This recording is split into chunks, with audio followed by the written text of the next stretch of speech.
Frente a cientos de pares de ojos, en el salón del automóvil más grande del año, Valentina Serrano, directora ejecutiva de Vértice Motors, señaló directamente a Marco Ríos y alzó la voz lo suficiente para que todo el recinto la oyera. ¿Y tú quién eres, exactamente?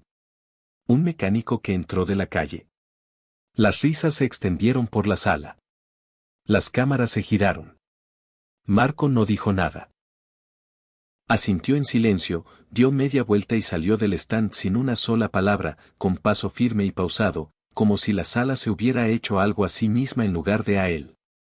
23 minutos después, un coche sin logotipo ni marca alguna entró en la pista de demostración exterior y toda la exposición dejó de respirar.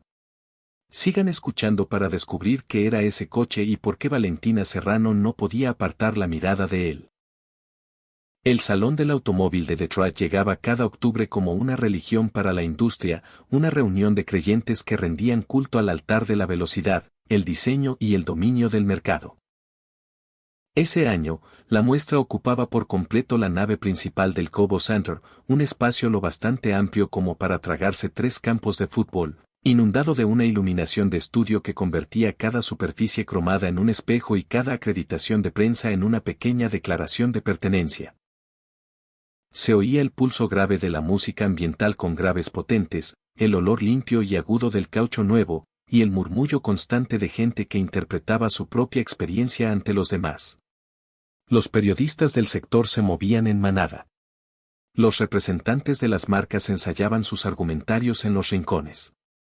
Los inversores recorrían los pasillos con la confianza pausada de quienes no necesitan preguntar el precio de nada. Era una sala que clasificaba a las personas en categorías sin pedir permiso, y lo hacía en el mismo momento en que traspasaban la puerta. Marco Ríos entró por la entrada principal a las 7:42 de la mañana, antes de la primera conferencia de prensa, antes de que las multitudes se hubieran compactado del todo. Tenía 47 años y aparentaba haberlos pasado haciendo trabajo real, no describiéndolo.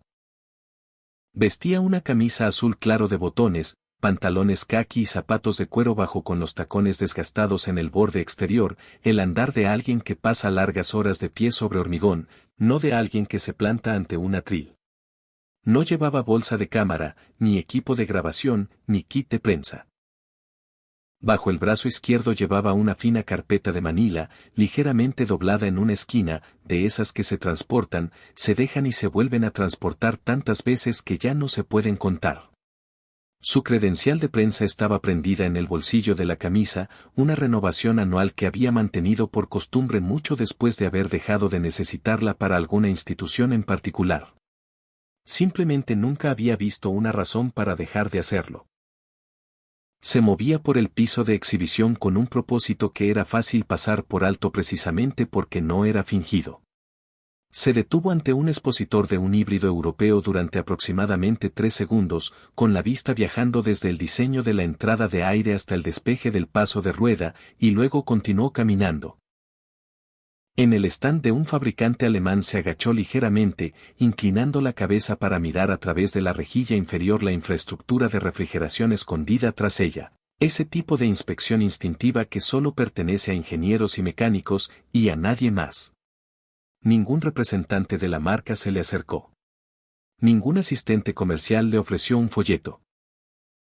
En una sala llena de gente que hacía señales de su importancia, Marco Ríos no generaba señal alguna, y la sala le devolvía el favor no generando nada a cambio. 3 años antes, Marco se había sentado en la mesa ejecutiva de Harrington Automotive, entonces uno de los 5 mayores fabricantes de vehículos de Norteamérica, y presentó un sistema de gestión de baterías en el que había trabajado durante 14 meses. La arquitectura de regulación térmica era diferente a todo lo que se usaba en ese momento. Distribuía la carga de calor de forma dinámica entre las celdas individuales, en lugar de gestionar el paquete como una unidad térmica única. Eso significaba que la curva de degradación era fundamentalmente más plana y el margen de operación segura bajo carga continua elevada era sensiblemente más amplio. El consejo escuchó. Hicieron preguntas que, en su mayor parte, eran las correctas, y Marco respondió a cada una con la paciencia de quien entiende que la distancia entre una buena idea y una idea adoptada no siempre se salva solo con lógica. Y luego eligieron la opción más barata, la que funcionaba lo bastante bien y costaba menos de licenciar e integrar. El análisis de márgenes fue decisivo, y el análisis de márgenes en empresas de ese tamaño suele serlo. Marco presentó su dimisión 11 días después.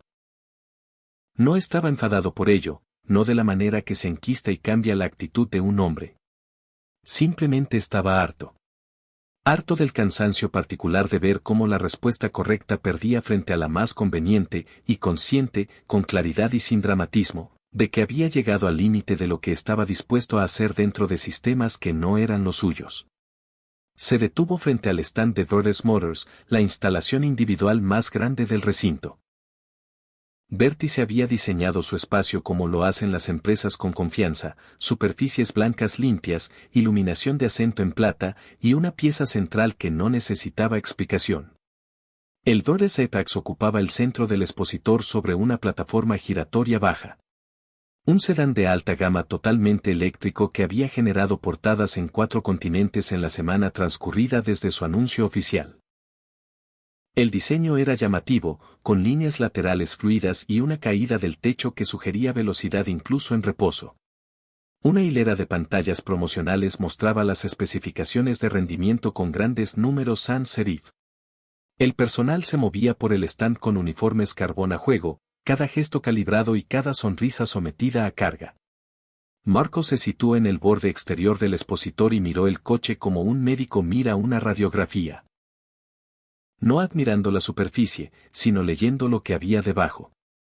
Abrió la carpeta de Manila, extrajo una sola hoja cubierta de diagramas técnicos anotados a mano, y la sostuvo frente a él con ambas manos, comparando algo en su mente con algo en el papel. Valentina Serrano subió a la plataforma de presentación elevada en el centro del stand de Vértice a las 8 en punto. Y la multitud se reorganizó a su alrededor sin que nadie lo pidiera. Tenía 38 años. Y poseía esa cualidad particular de alguien para quien la autoridad hacía tiempo que había dejado de suponer un esfuerzo. Era simplemente el medio en el que se movía. Su traje era del color del agua profunda. Su micrófono iba prendido en la solapa. Cuando comenzó a hablar, su voz transmitía la calidez de alguien que ama genuinamente el tema y el control de alguien que ha dado esa presentación, o versiones de ella. Suficientes veces como para saber exactamente dónde necesitaba aterrizar la energía. La prensa se inclinó hacia adelante. Las cámaras se enfocaron. La sala ejecutó su atención. Valentina repasó las especificaciones del Apex con la soltura de un piloto que repasa una lista de comprobación que podría completar dormida: autonomía, arquitectura de carga, el sistema de suspensión adaptativa.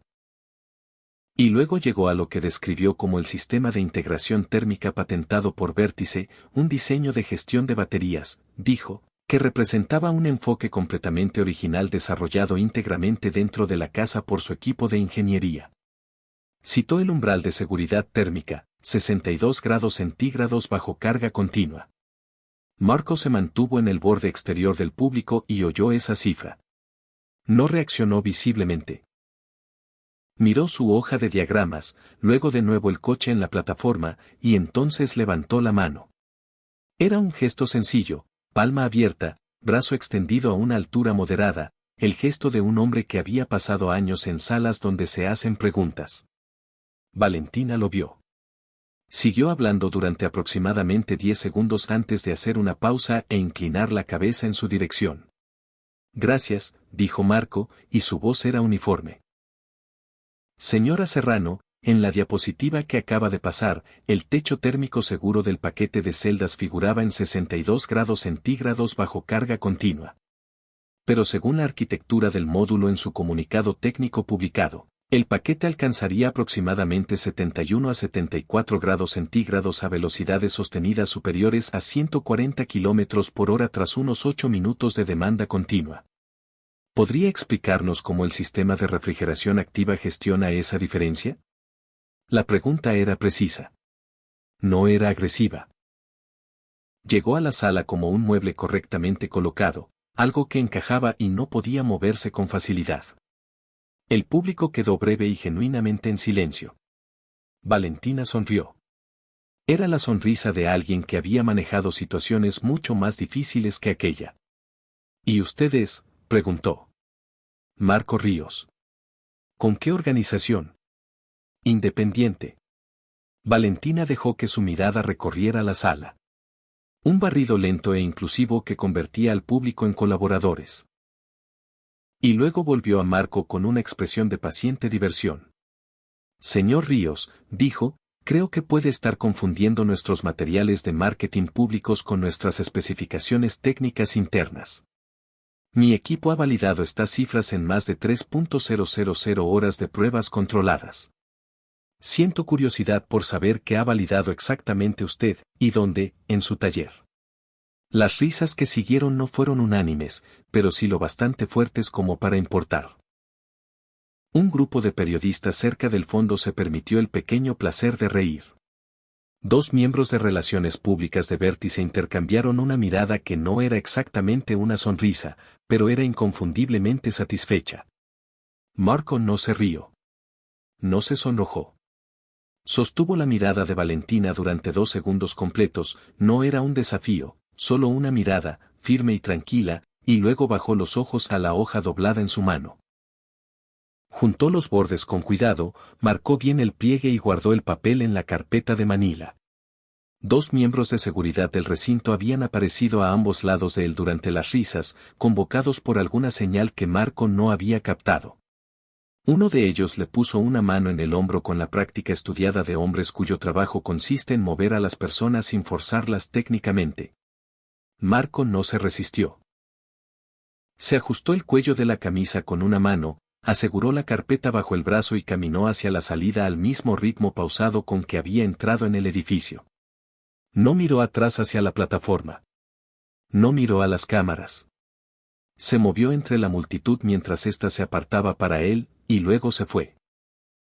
Adrián Holtz era un periodista que llevaba casi 20 años cubriendo tecnología automotriz, primero para una agencia de noticias y luego para la revista que lo empleaba actualmente, Dr. Odometer. Había estado a 2 metros a la izquierda de Marco cuando se formuló la pregunta, y su dispositivo de grabación llevaba funcionando desde antes de que Marco levantara la mano, un reflejo que había desarrollado tantos años atrás que ya no le parecía una decisión. Vio a Marco salir por la salida lateral. Vio a Valentina Serrano reajustar su postura en la plataforma, recuperar la atención de la sala con una frase ensayada y seguir adelante con su presentación como si la interrupción hubiera sido una molestia de lo más leve. Adrián Holtz permaneció donde estaba un momento más de lo que la situación requería, con la grabadora aún funcionando, mirando la puerta por la que había desaparecido Marco Ríos. En 2 décadas de salas de prensa y pabellones de exhibición, había visto a docenas de personas ser escoltadas fuera de los micrófonos, los enfadados, los casi conspiradores, los genuinamente confundidos. Nunca había visto a alguien abandonar una sala con esa cualidad particular de quietud, como si la sala se hubiera hecho algo a sí misma en lugar de a él. La salida de servicio norte daba a un pasillo de carga que olía a gasóleo, a aire frío y a la soledad específica de los espacios de atrás en grandes recintos. Marco caminó por él sin disminuir la velocidad, empujó la puerta exterior y salió a la tenue luz de octubre. El otoño en Michigan tenía su propia calidad de luz, dorado pálido, ligeramente plano, llegando en un ángulo bajo que hacía que todo proyectara una sombra más larga de lo esperado. Permaneció un momento sobre la plataforma de hormigón, respirando el frío, luego sacó el teléfono y escribió un breve mensaje. 3 palabras. Lo envió y caminó hacia el estacionamiento este. La zona de demostración al aire libre ocupaba un terreno separado al este del edificio principal, conectado por un pasillo cubierto. La mitad estaba estructurada como un lote de exposición estándar donde los coches se colocaban en disposiciones coreografiadas para fotógrafos e inspección. La otra mitad era una pista de pruebas, 400 metros de superficie sellada con sistemas de medición de velocidad, cámaras de alta velocidad montadas en pórticos y gradas modestas a ambos lados. La pista aún no estaba abierta al público. La sesión matinal seguía desarrollándose en el interior, pero el área de preparación detrás de ella contenía los vehículos de demostración del día en sus respectivos remolques. Unos con logotipos de fabricantes, otros envueltos completamente en vinilo corporativo. Al fondo de la fila derecha, contra la valla perimetral, había un único remolque gris sin ninguna marca, salvo una pequeña calcomanía blanca en el panel trasero, impresa en una fuente de tamaño no mayor que una matrícula. Dinámicas frías, Detroit. Marco abrió el remolque y comenzó a retirar la cubierta de lona por secciones, doblando cada panel sin prisas. El coche que había debajo era inmediatamente difícil de clasificar. No era un sedán en el sentido convencional. La línea del techo era más baja, y no era un coupé en el sentido dramático. Se situaba a una altura que partía la diferencia, y sus proporciones eran largas sin ser estiradas, sugiriendo que la longitud había llegado como consecuencia de la ingeniería interior, no como una decisión de diseño impuesta desde fuera. La pintura era de un gris plata mate que Marco había mezclado él mismo en el taller y absorbía la luz matinal en lugar de devolverla, dando al coche una cualidad de contención completamente opuesta a las convenciones de la industria de exhibición que lo rodeaba. No tenía emblemas, ni el nombre de una marca en el maletero o las puertas, ni designación alguna. Era simplemente el mismo. Violeta Sánchez llegó desde el extremo sur del área de preparación, moviéndose rápido de un modo que sugería que había salido de una reunión sin excusarse formalmente. Todavía llevaba el cordón de vértice. Se detuvo a 3 pasos del coche y lo miró un largo momento sin hablar.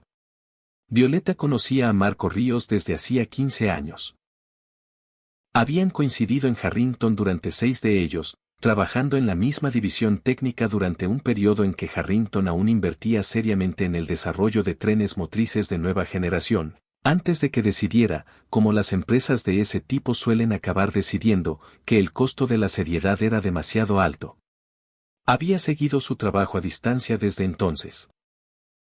La forma en que se sigue el trabajo de alguien cuyo juicio inspira confianza, pero cuyo camino divergió del tuyo en una bifurcación que ambos tuvieron que elegir en el mismo momento. Sabía, de manera general, que había estado construyendo algo. No sabía que sería así. Señor, dijo en voz baja. Era lo más que ofrecía cuando algo la sorprendía genuinamente. Dio la vuelta al coche lentamente, observándolo desde múltiples ángulos. La sección trasera era más alta que la media, no de forma agresiva, pero lo suficiente para sugerir que las decisiones aerodinámicas las había tomado alguien cuya preocupación principal era la gestión del flujo de aire a alta velocidad, no el drama visual en reposo. Se agachó junto al cuarto trasero y miró la llanta, un diseño que no reconocía, con radios en un patrón radial que parecía deliberado y ligeramente inusual.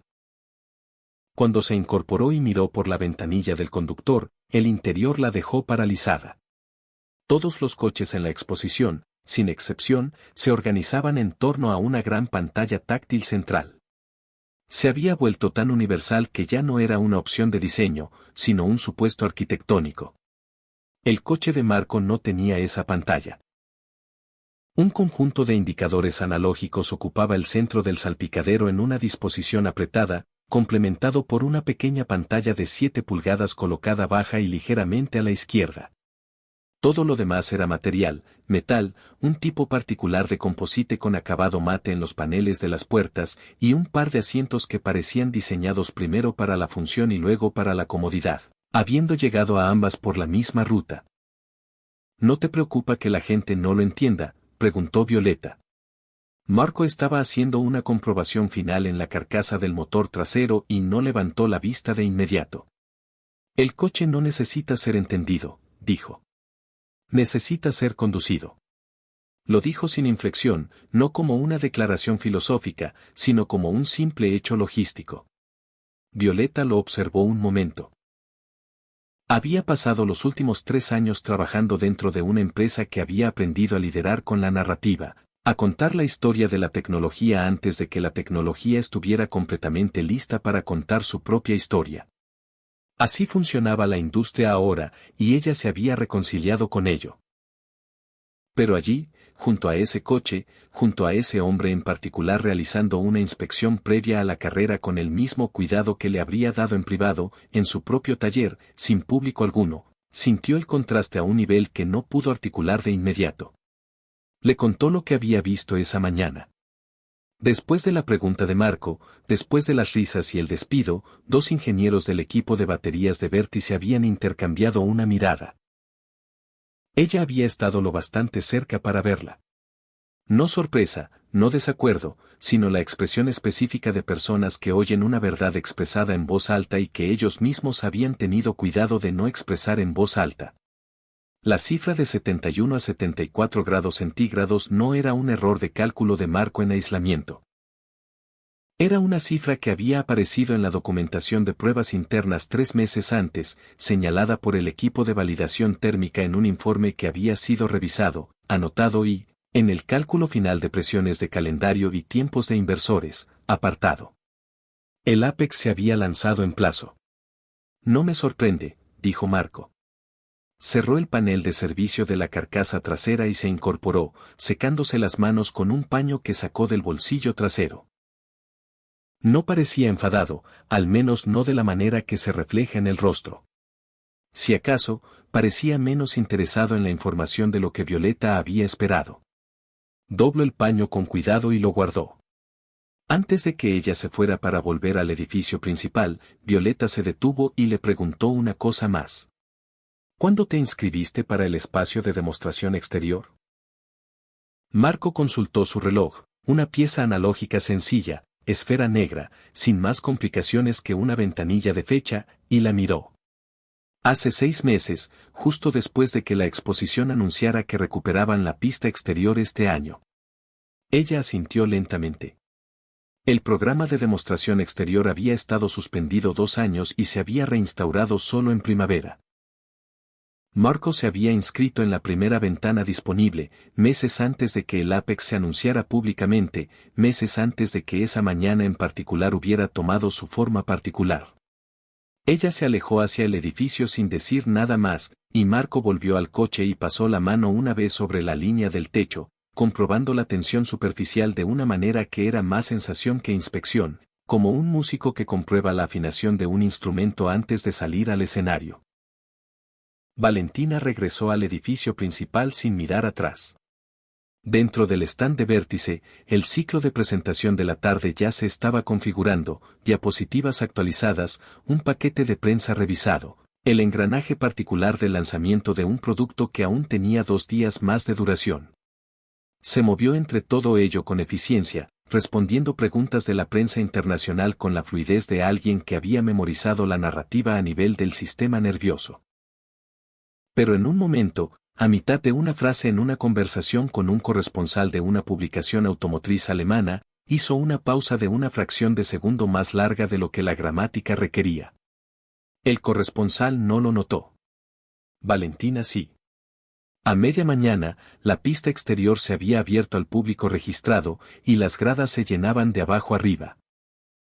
El programa de demostraciones estaba publicado en pantallas a ambos extremos de la pista, con 12 vehículos en secuencia, cada uno con el nombre del fabricante, la designación del modelo y una ventana de tiempo asignada. 11 de las 12 entradas mostraban nombres reconocibles, fabricantes consolidados, startups bien capitalizadas, una marca europea que debutaba en demostración en Norteamérica. La 12ª entrada, la última de la lista, decía simplemente, Prototipo 1, Dinámicas Cole.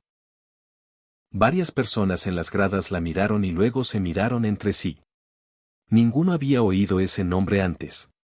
Adrian Holtz no había vuelto a entrar después de la presentación de Vértice.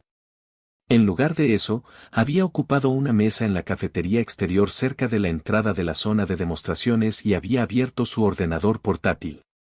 Y había pasado 40 minutos haciendo el tipo de investigación que es más útil cuando ya se sospecha hacia dónde llevará.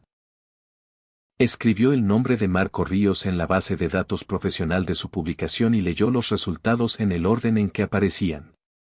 La trayectoria profesional era sustancial, una década en 2 fabricantes de gama media antes de su nombramiento en Harrington, donde Marco había pasado 8 años en sistemas de tren motriz e integración de baterías antes de ascender a liderar la división de ingeniería térmica. El registro de patentes era la parte que hizo a Adrián recostarse en su silla. Marco poseía 9 patentes en gestión de baterías y regulación térmica, todas presentadas entre 2014 y 2020.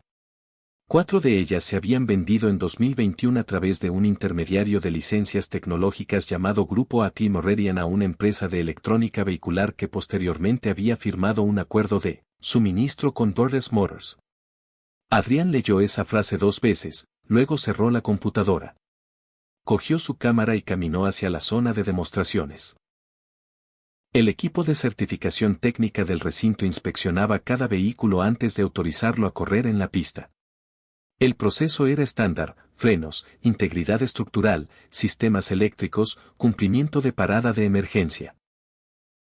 Cuando llegaron al remolque de dinámicas frías y Marco sacó el coche de la rampa, el técnico jefe del equipo de inspección, un hombre corpulento llamado René, que llevaba 22 años certificando vehículos de demostración en diversos salones, comenzó su recorrido de inspección con la eficiencia práctica de alguien que había realizado ese procedimiento varios miles de veces y sabía en los primeros 30 segundos si un vehículo iba a pasar o requeriría un escrutinio adicional. Llegó a la carcasa del motor trasero, abrió el panel de servicio, miró la arquitectura del controlador en su interior y se detuvo. Llamó a su colega. Los dos se quedaron mirando la configuración del motor y la interfaz de la batería durante aproximadamente 90 segundos sin hablar. Luego René cerró el panel, inició la hoja de certificación y puso el sello de aprobación sin comentarios. Le devolvió el formulario a Marco y dijo, mientras se alejaba: buen trabajo. No era el tipo de cosas que René decía por cortesía. Valentina aprovechó la pausa entre sus sesiones de las 10 y las 11:30 para caminar por el pasillo de conexión hacia la zona exterior, un hábito que había desarrollado a lo largo de años de inteligencia competitiva. Observar lo que mostraban otros fabricantes, cómo se comportaban sus vehículos de demostración, que te decían las reacciones del público que no decían las notas de prensa. Llegó a través de las puertas de cristal que se abrían a la zona de gradas y se detuvo en el umbral, observando la pista. Una demostración estaba en curso. Un crossover europeo completaba su paso a alta velocidad con competencia fluida, y el público respondía con la apreciación medida de quienes observan algo bien ejecutado, pero no sorprendente.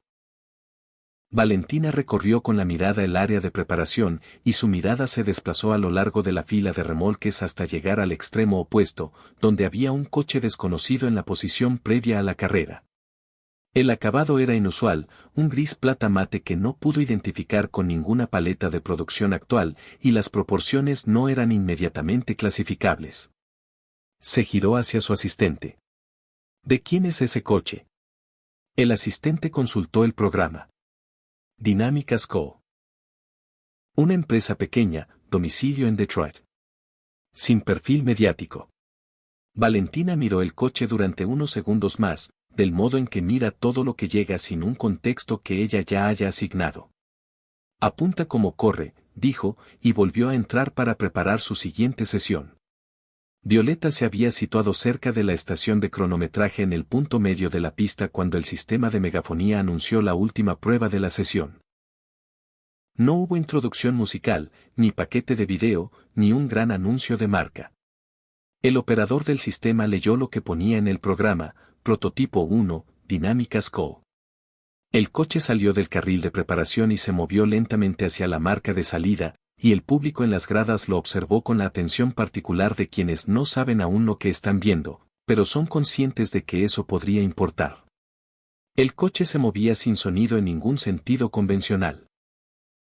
No había nota de combustión, ni el gemido eléctrico que se había convertido en la firma sonora de los vehículos eléctricos de altas prestaciones en los últimos años. Se oía un leve aliento casi subliminal del sistema de presión neumática igualándose, y luego el silencio. El coche se colocó en la línea. La ventanilla del conductor estaba bajada, y el hombre al volante llevaba una camisa azul claro de botones.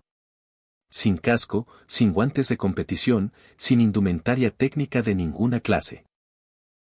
En las gradas, varias personas fruncieron el ceño. Un periodista cerca de Adrián bajó un momento su cámara y miró de nuevo.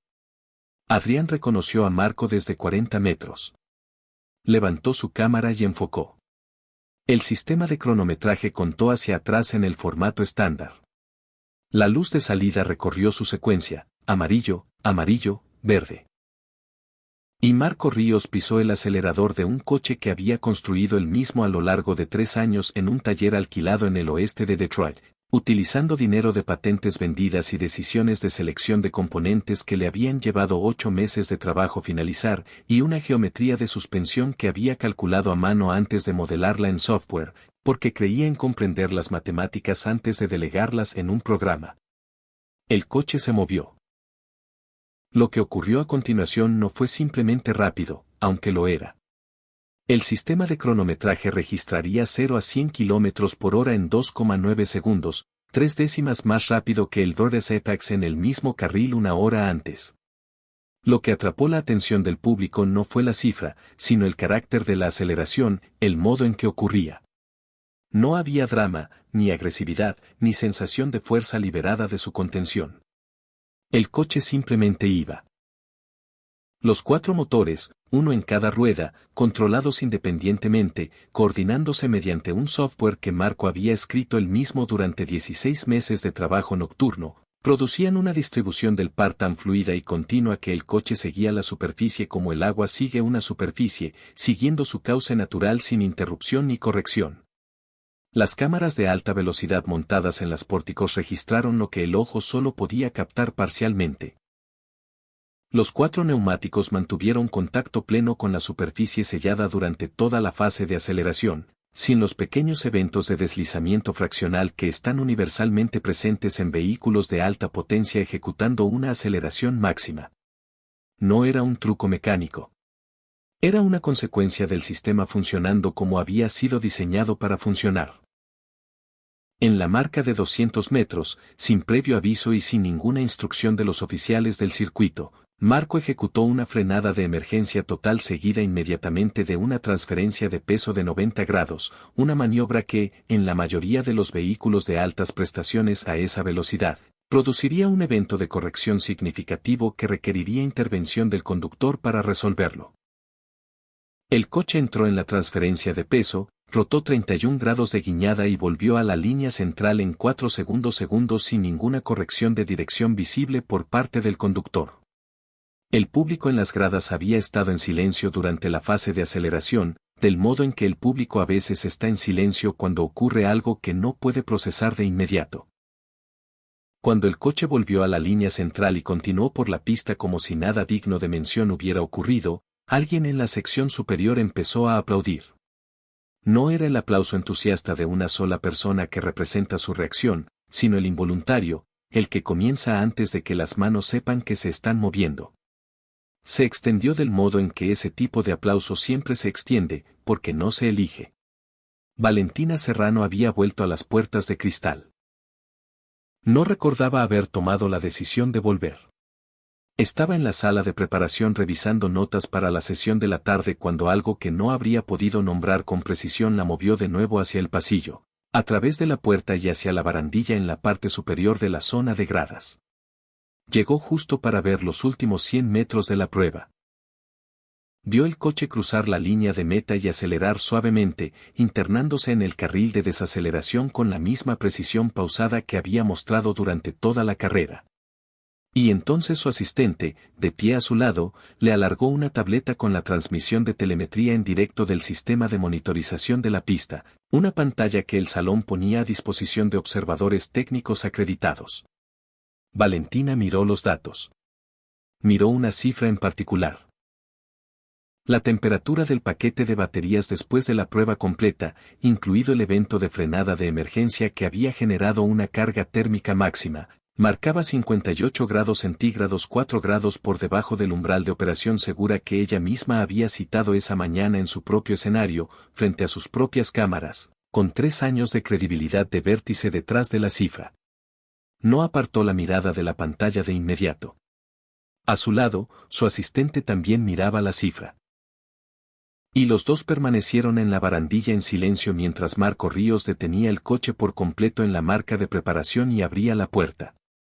El público de abajo se había reorganizado en torno al coche y al hombre, y Adrián Hoult se movía entre ellos con su cámara levantada, grabando. Otros 3 periodistas ya habían alcanzado a Marco, y 2 más bajaban por la salida de las gradas hacia el área de preparación. Valentina Serrano observaba desde la barandilla. La distancia entre donde ella estaba y donde estaba Marco era quizás de 15 metros. Parecía una medida de algo más que el espacio. Bajó al área de preparación 20 minutos después, cuando el grupo de prensa se había reducido lo suficiente para hacer posible el acercamiento. Vino sola. Sin asistente, sin relacionista público, sin personal de comunicación. Ese detalle no pasó desapercibido para los pocos periodistas que aún quedaban, incluido Adrián, que mantuvo su grabadora encendida. Valentina se detuvo frente al coche, lo miró un momento de lado, y luego miró a Marco. No sabía que eras tú, dijo. Era una frase que contenía más de lo que nombraba, una explicación, un reconocimiento parcial y una pregunta, todo comprimido en 6 palabras. Lo sé, dijo Marco. No había aspereza, ni dardo escondido. Lo dijo como se confirma un hecho sobre el tiempo. Ella preguntó por el sistema de gestión térmica. Él lo explicó. La misma explicación que había tratado de ofrecer esa mañana, ahora ampliada en varios niveles técnicos, en el mismo tono uniforme que usaba para todo. Los canales de refrigeración por presión diferencial que recorren longitudinalmente cada módulo, el algoritmo predictivo de redistribución de carga que repartía la demanda a través del paquete 600 veces por segundo basándose en el desarrollo de calor anticipado en lugar del calor real, y la monitorización a nivel de celda que permitía al sistema identificar celdas individuales acercándose al umbral y redirigir alrededor de ellas antes de que la temperatura se registrara a nivel del paquete. Valentina escuchó sin interrumpir. Era la primera vez ese día que escuchaba algo sin saber hacia dónde iba a terminar. Violeta apareció en el borde de la conversación, manteniéndose a unos pasos. Valentina la miró, una mirada directa y nivelada, y lo que pasó entre ellas en ese momento fue mudo y completo. Violeta llevaba 3 años en Vértice. Había leído el informe interno de validación térmica 4 meses atrás. No había dicho nada fuera de los canales internos porque los canales internos eran donde se decían las cosas. Valentina lo entendió sin necesidad de que se lo explicaran, y esa comprensión pesó. Adrián se adelantó con su documento impreso, una sola página que había extraído de la base de datos y condensado en la información clave. Lo presentó de forma neutral a ambas, lo cual era una cortesía periodística, y también, a su manera, una pequeña crueldad precisa. El documento mostraba el linaje de patentes de la arquitectura de gestión de baterías licenciada por Vértice. La solicitud original, la transferencia al grupo AT Morrerian en 2021, el posterior acuerdo de licencia con un proveedor electrónico de Vértice. El titular original de la patente aparecía nombrado. Preguntó a Valentina si quería hacer un comentario. Ella miró el documento. Miró a Marco. Marco miraba el coche. No vendí esas patentes para crearle problemas a nadie. Dijo, sin dirigirse a ninguna de ellas en particular. Necesitaba el capital para construir esto. Esa es toda la historia. Lo dijo con el tono de quien zanja una pequeña disputa fáctica. No estaba representando indiferencia. Realmente no parecía necesitar nada del momento más allá de su precisión. Valentina no respondió a la pregunta de Adrián de manera oficial. Su silencio fue su propio tipo de respuesta, y todos los presentes lo entendieron como tal. Luego Marco se giró hacia ella por primera vez en la conversación y mantuvo su mirada sin agresividad y sin ninguna cualidad que pudiera calificarse de satisfacción. La cifra de 71 a 74 grados que mencioné esta mañana, sus ingenieros la tenían en su documentación de validación hace 3 meses, dijo. No lo dije para dañar el lanzamiento de su producto. Lo dije porque es una cifra real, y las personas que conduzcan el coche a velocidades sostenidas en autopista necesitan saber lo que significa. Hizo una pausa de un latido, no por efecto, sino porque estaba decidiendo si merecía la pena añadir la siguiente frase. Puede creer que soy un mecánico. Eso no cambia la temperatura del paquete de baterías. Valentina Serrano, que había sido la voz más fuerte en la sala más grande del evento automovilístico más importante del año esa mañana, no dijo nada. Su expresión no era la de alguien que había perdido una discusión. Era la expresión de alguien que había llegado por una ruta que no había elegido a una pieza de información que ahora no podía desconocer, y que calculaba en tiempo real lo que eso significaba para todo lo que vendría después de hoy. En las 2 horas siguientes, Marco recibió 3 llamadas telefónicas en el número impreso en letra pequeña en la tarjeta de visita fijada en la parte trasera interior del coche, una posición que requería abrir la puerta y buscarla, lo cual varias personas habían hecho, y luego fotografiado y compartido con colegas. Una llamada era de un fondo de capital riesgo especializado en movilidad cuyo nombre Marco reconoció. Otra era de una firma de ingeniería industrial con una división de desarrollo de vehículos. La tercera era de un individuo cuya primera frase estableció que representaba al grupo de asignación de capital de un fondo norteamericano con activos suficientes para adquirir la mayoría de las empresas que exponían coches dentro del edificio principal de la muestra. Marco contestó a las 3 llamadas. Fue cortés y breve. Dijo que no estaba en condiciones de mantener conversaciones significativas esa tarde y anotó los datos de contacto de cada interlocutor sin comprometerse a nada. Había hecho esto antes, no con llamadas de esta magnitud, pero la estructura de la conversación le resultaba lo bastante familiar como para no sentirse desorientado. Adrián Holtz presentó su artículo a las 4 de la tarde, desde la misma mesa de la cafetería exterior donde había hecho su investigación matutina. El titular que escribió no era el que esperaba escribir cuando llegó al salón esa mañana. Llevaba cubriendo eventos automovilísticos el tiempo suficiente para saber que la historia real en cualquier exposición dada casi nunca era la que describían los kits de prensa. Era la historia que llegaba de lado, desde una dirección que nadie vigilaba, en forma de una pregunta que se suponía que nadie debía hacer. Leyó el titular una vez para sus adentros, decidió que era preciso, y lo envió. En el plazo de 3 horas, la pieza había circulado lo bastante para que el tráfico del servidor de la publicación aumentara de forma que el equipo técnico tuvo que hacer una anotación en sus registros. Por la tarde, otros 3 medios publicaron artículos complementarios citando su reportaje y una agencia de noticias recogió el detalle del linaje de patentes, la conexión entre dinámicas frías, Grupo A.T. Moratorian y la arquitectura de baterías licenciada por Bordes Motors. Y lo distribuyó a toda su lista de suscriptores. La exposición comenzó su proceso de cierre a las 18. El personal se movió por la zona exterior recogiendo cartelería y desconectando cables. Los remolques fueron devueltos a sus posiciones de preparación por vehículos de remolque. Las gradas se vaciaron con el cansancio particular de quienes han estado de pie y mirando cosas durante muchas horas. Violeta se había ido. Adrián se había ido. La prensa se había dispersado hacia los bares de los hoteles y las horas de cierre. Marco permaneció en el área de preparación solo, junto al remolque, colocando de nuevo la cubierta de lona sobre el coche con el mismo proceso metódico, sección por sección, que había usado para retirarla esa mañana. No había prisa. No quedaba nadie para quien representar nada, y nunca lo había habido, en la particular manera de operar de Marco Ríos, nadie para quien representar algo en primer lugar. Trabajó con la luz que se desvanecía, que en Michigan en octubre es del tipo que vuelve sépida los bordes y hace que incluso las cosas ordinarias parezcan estar siendo recordadas en lugar de presenciadas. Cuando la cubierta quedó asegurada y el remolque cerrado, permaneció junto a él un momento en la quietud. El lote estaba casi vacío ya. Solo unos pocos vehículos y los últimos miembros del personal moviéndose entre charcos de luz fluorescente de las luminarias exteriores del edificio. No parecía un hombre procesando una victoria. Parecía un hombre que había llevado algo que había hecho a un lugar donde podía ser visto, y había sido visto, y ahora había terminado.